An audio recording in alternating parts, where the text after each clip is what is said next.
Keluarga bos rental mobil Ilyas Abdurrahman yang tewas tertembak res area Balaraja, kilometer 45 Tol Tangerang Merak tidak terima dengan pernyataan Kapolsek Cinangka, AKP Asep Iwan Kurniawan yang membantah soal penolakan pendampingan. Pasalnya, pernyataan AKP Iwan disebutkan tidak benar atau berbohong. Bahkan, putra Ilyas, Agam Muhammad sampai bersumpah atas kematian ayahnya bahwa pernyataan Kapolsek tersebut tidak sesuai fakta yang ada. Agam mengatakan, saat meminta pendampingan itu, dirinya membawa dan menunjukkan surat-surat lengkap kendaraan sewaan yang diduga akan digelapkan oleh pelaku. Namun, kata Agam, pihak kepolisian tidak mengacuhkan surat-surat kendaraan yang sudah ditunjukkan itu. Itu pernyataan Kapolsek benar-benar tidak benar itu. Karena kita sudah menunjukkan kita sudah bawa surat, jadi kayak gak diperlukan. Pak polisi tidak meminta untuk surat-suratnya. Malah kita menjelaskan ada BPKB, ada STNK. Itu pun dihiraukan sebenarnya. Saya bersaksi di atas kematian bapak saya itu salah besar, kata Agam dengan nada tinggi saat bicara di program Kompas Petang. Sebelumnya, Agam menyebutkan, alasan Kapolsek menolak pendampingan itu karena belum ada laporan polisi LP, dan pihak Polsek Cinangka menyangka jika para korban merupakan leasing. Padahal kita sudah infokan kalau mobil itu mobil rental, mobil pribadi. Kami bawa bukti kepemilikan lengkap, BPKB, STNK, dan kunci serep, tuturnya di lokasi, Kamis tanggal 2 Januari tahun 2025. Saat itu, para petugas kepolisian yang tengah piket juga sempat menelepon dan meminta izin kepada Kapolsek Cinangka. Namun, Kapolsek Cinangka menolak dan enggan mendampingi korban. Petugas yang piket pada malam itu sudah menelepon ke Kapolsek, tapi tetap dari Kapolsek mengatakan tidak bersedia, ungkap Agam.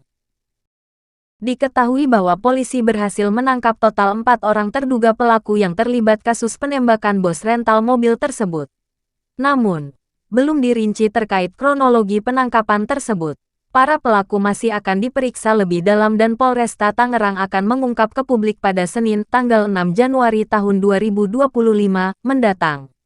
Pelaku penembakan sudah diamankan. Hari Senin akan dirilis. Pelaku yang ditangkap 4 orang, kata Kapolresta Tangerang, Kombes Baktiar Joko Mujiono saat dikonfirmasi, Sabtu, tanggal 4 Januari tahun 2025.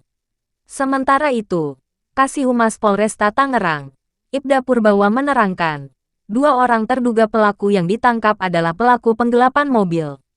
Sebelumnya, mengenai pendampingan itu, AKP Asep membantah tudingan penolakan tersebut. Dia menjelaskan, pihaknya hanya tidak ingin gegabah memberikan pendampingan karena menyangkut keselamatan semua pihak. Itu narasi bahwa menolak pendampingan tidak benar. Kami hanya memastikan kondisi aman sebelum bertindak, jelas Asep melalui telepon. AKP Asep pun membeberkan, kala itu ada 3 orang datang ke Polsek Cinangka sekitar pukul 1 dini hari dan mengaku sebagai leasing yang hendak mengejar mobil. Petugas meminta dokumen kendaraan yang akan dikejar, tapi mereka tidak bisa menunjukkan. Karena mengaku dari leasing, kami meminta dokumen. Kami tidak mau sembarangan bertindak tanpa dasar yang jelas. Jelas Asep. Petugas yang sedang piket kemudian menyarankan agar korban membuat laporan resmi. Setelah itu, mereka pergi dengan alasan mengambil dokumen. Namun, kata AKP Asep, orang yang sebelumnya datang itu tidak kembali lagi ke Polsek Cinangka. Baru setelahnya, Polsek Cinangka menerima informasi mengenai penembakan di res area ke-45 Tol Tangerang Merak yang sekarang ini ditangani Polresta Tangerang. Saya turut prihatin atas peristiwa ini, ujar Asep. Selain bos rental mobil yang tewas dengan luka tembak di dada, ada juga 1 orang yang turut mengalami luka berat karena diduga terkena tembakan di bahu. Kedua korban keluar dari dalam mobil sebelum terjadi penembakan, kata Kasih Humas Polresta Tangerang, Ibda Purbawa saat dikonfirmasi, Kamis tanggal 2 Januari tahun 2025. Kami sedang memeriksa rekaman CCTV di sekitar lokasi untuk mengidentifikasi pelaku. Kita belum bisa pastikan berapa orangnya. Yang jelas, diduga pelaku ini yang melakukan penembakan menggunakan kendaraan mobil jenis SUV, ujar Purbawa. Keluarga bos rental mobil Ilyas Abdurrahman yang tewas tertembak res area Balaraja, kilometer 45 Tol Tangerang Merak tidak terima dengan pernyataan Kapolsek Cinangka, AKP Asep Iwan Kurniawan yang membantah soal penolakan pendampingan. Pasalnya, pernyataan AKP Iwan disebutkan tidak benar atau berbohong. Bahkan, putra Ilyas, Agam Muhammad sampai bersumpah atas kematian ayahnya bahwa pernyataan Kapolsek tersebut tidak sesuai fakta yang ada. Agam mengatakan, saat meminta pendampingan itu, dirinya membawa dan menunjukkan surat-surat lengkap kendaraan sewaan yang diduga akan digelapkan oleh pelaku. Namun, kata Agam, pihak kepolisian tidak mengacuhkan surat-surat kendaraan yang sudah ditunjukkan itu. Itu pernyataan Kapolsek benar-benar tidak benar itu. Karena kita sudah menunjukkan kita sudah bawa surat, jadi kayak gak diperlukan. Pak polisi tidak meminta untuk surat-suratnya. Malah kita menjelaskan ada BPKB, ada STNK. Itu pun dihiraukan sebenarnya. Saya bersaksi di atas kematian bapak saya itu salah besar, kata Agam dengan nada tinggi saat bicara di program Kompas Petang.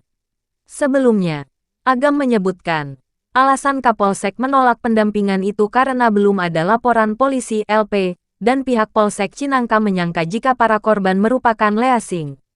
Padahal kita sudah infokan kalau mobil itu mobil rental, mobil pribadi. Kami bawa bukti kepemilikan lengkap, BPKB, STNK, dan kunci serep, tuturnya di lokasi, Kamis tanggal 2 Januari tahun 2025. Saat itu, para petugas kepolisian yang tengah piket juga sempat menelepon dan meminta izin kepada Kapolsek Cinangka. Namun, Kapolsek Cinangka menolak dan enggan mendampingi korban.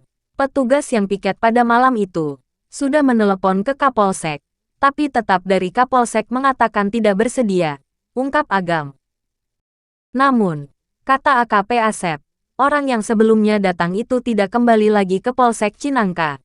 Baru setelahnya, Polsek Cinangka menerima informasi mengenai penembakan di res area ke-45 Tol Tangerang Merak yang sekarang ini ditangani Polresta Tangerang.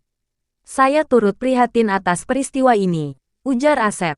Selain bos rental mobil yang tewas dengan luka tembak di dada, ada juga satu orang yang turut mengalami luka berat karena diduga terkena tembakan di bahu. Kedua korban keluar dari dalam mobil sebelum terjadi penembakan, kata Kasih Humas Polresta Tangerang, Ibda Purbawa saat dikonfirmasi, Kamis tanggal 2 Januari tahun 2025. Kami sedang memeriksa rekaman CCTV di sekitar lokasi untuk mengidentifikasi pelaku. Kita belum bisa pastikan berapa orangnya. Yang jelas, diduga pelaku ini yang melakukan penembakan menggunakan kendaraan mobil jenis SUV, ujar Purbawa.